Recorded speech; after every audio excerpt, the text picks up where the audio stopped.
Nintendo Switch gets a surprising but super important update and upgrade late in its life cycle that helps show just how bright the future of this console is. What's going on, everybody? It's Zach from SwitchForce. I am sick and I am out of town, which both combine to make videos very hard. I do apologize for the absence of regular daily content, but we are back with a Good Morning Mario episode for the first time in a bit. So good morning, Mario. Good morning, Switch fans. This is going to be audio only. Enjoy the pretty pictures on your screen. We'll kick it off with this new upgrade for Switch. And honestly, it's a surprising one. It's taken 7 years to get to this point, and I'm surprised that they've made the Switch, but this does really bode well for the future. Obviously, we are in a transitionary period.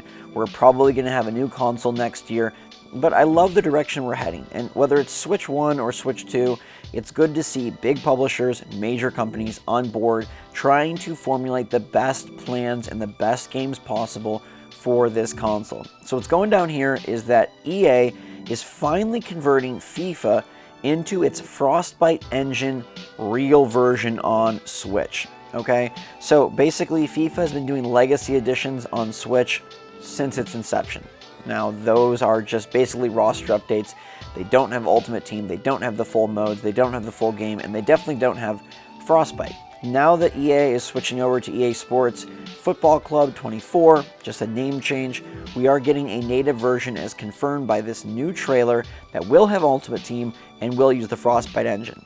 Now if you didn't know, the whole thing is kind of strange because EA Sports has a very low commitment level to Nintendo Switch, despite EA in general putting quite a few titles on the platform. And ironically, this is not the first Frostbite game. Back in 2021, EA put Plants vs. Zombies Battle for Neighborville Complete Edition on Nintendo Switch utilizing the Frostbite engine. So they've had the Frostbite engine on the system for a few years now, and yet have refused to use it for their sports game. Or should I say sport game, because for some reason Madden has never made the switch. But this is honestly a great boost for the probability of Madden coming to either Switch or Switch 2, depending on when it releases, because now they will natively have EA Sports Frostbite engine on the Switch. They'll get to see how EA Sports FC 24 sells, which is the football club game, basically FIFA, just a name change, and it'll be a big boost because whereas the NBA titles from 2K are much more comparable to the modern console counterparts, FIFA has sucked on Switch. But I really like that in year 7 we're finally getting this. Honestly, it should have been done in year 2 after we saw the success and the power of Nintendo Switch and how many players it was bringing into the Nintendo ecosystem. I'm honestly shocked we haven't gotten more third-party support. I know it's been pretty strong for a Nintendo console, and I understand the graphical disparity, but I do think they could have done more. I'm talking Ubisoft, EA, Activision to support games. We also have Call of Duty apparently coming to Switch now that Microsoft and Activision look to be making their bond after court proceedings. The injunction was not granted, and so the FTC is going to appeal this and try to keep it going, but it really does feel like Microsoft and Activision will achieve their buyout, and this will, at the end of the day, be a situation where that 10-year Call of Duty deal does come into play. If you don't remember, a while back, as part of their negotiations, Microsoft said, hey, we're going to sign a 10-year deal with Nintendo to bring Call of Duty to the Switch to prove that we're not trying to monopolize the marketplace. This is one of their concessions that they're making to try and get the approval for the Activision Blizzard buy so that Microsoft can absorb them and still keep, Call of Duty multi-platform. Now, we don't have a single Call of Duty title on Nintendo Switch, nothing of the sort, and we won't be getting one on Switch 1. But I do link these stories together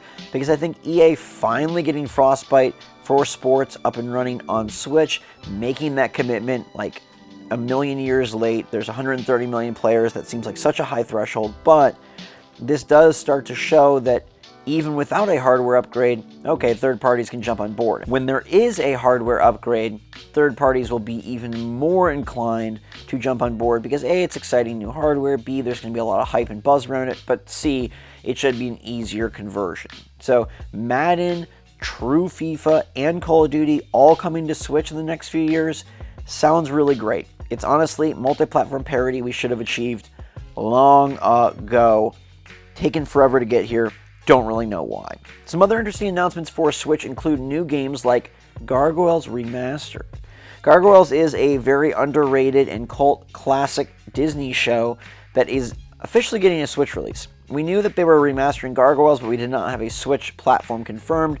Now it's coming fall 2023. There will be a physical release through Limited Run Games, and if you're a fan of these Genesis, SNES era Disney titles like Aladdin, Lion King, Jungle Book, they're adding another one to the collection. We're also getting a game from one of my favorite Switch developers, Vertex Pop. Vertex Pop made the fantastic Graceful Explosion Machine, one of SwitchForce's early gems on Nintendo Switch, and Super Crush KO, which is probably a superior title and is honestly an incredible experience that everyone should play. It's one of the best combo combat games I've ever seen. Now they're bringing a very interesting game to the platform in Hyper Meteor, and what makes Hyper Meteor so strange is that this was a Playdate game. Yeah, the Playdate with the crank. So this game initially was controlled by a crank, and now it's being brought to Nintendo Switch with new features. They got a different studio to port the game. They're adding different game modes. They've got co-op, 24 different color palettes because the Playdate doesn't really have much color. But I do think this is one to watch out for. It's coming July 27th for $8. I do want to make quick mention to some of these Switch 2 leaks that I've been seeing popping up lately. I don't think any of them are remotely true, and so I have not been covering them. And I just want to touch on briefly, like, I don't just cover every Switch 2 leak. I know some people out there like to hype up, like, oh, YouTubers they'll just talk about anything that's a rumor. It's really not how it goes.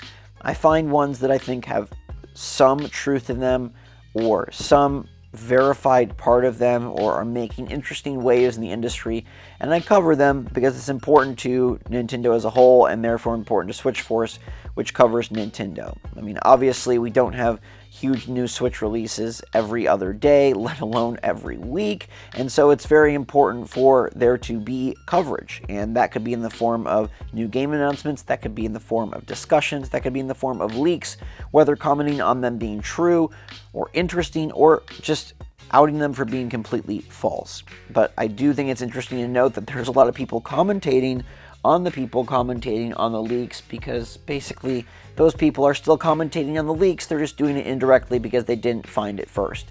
And honestly, despite Nintendo not confirming a Switch 2, we know that a Switch 2 is happening. We've seen as much in the Microsoft FTC documents. We know that Nintendo is most likely releasing a new console in 2024. They say as much. We know that Nintendo has been spending R&D, and we do have a lot of reputable sources saying, hey, this is happening. Also, it just makes logical sense, so it would be completely illogical to not cover this new system. Just as SwitchForce began before the Switch launched, and I covered Nintendo Switch before its release, I will inevitably, and of course, responsibly be covering Switch 2 before its release. It only makes sense, and as this is SwitchForce, we need to cover the next Switch. And whether you want to purchase it or not, whether you want it to be a thing or not, Nintendo is making a new system. They are moving forward. And so I think having this catalog of content that helps sift through the leaks, true and false, helps set the stage for the next system, and helps prepare all of us for what Nintendo will do going forward, to know how we as consumers, as buyers, as gamers can best approach the situation, is important and is interesting and is insightful. So thank you for understanding that. I don't just jump the gun on every little Switch rumor. There's been all sorts of pictures posted lately of mock-ups. Kind of cool looking, kind of fun to sift through. Totally zero validity, totally none cachet to these rumors. But that'll do it for today. Thank you so much for watching. Hope you guys are all doing well out there.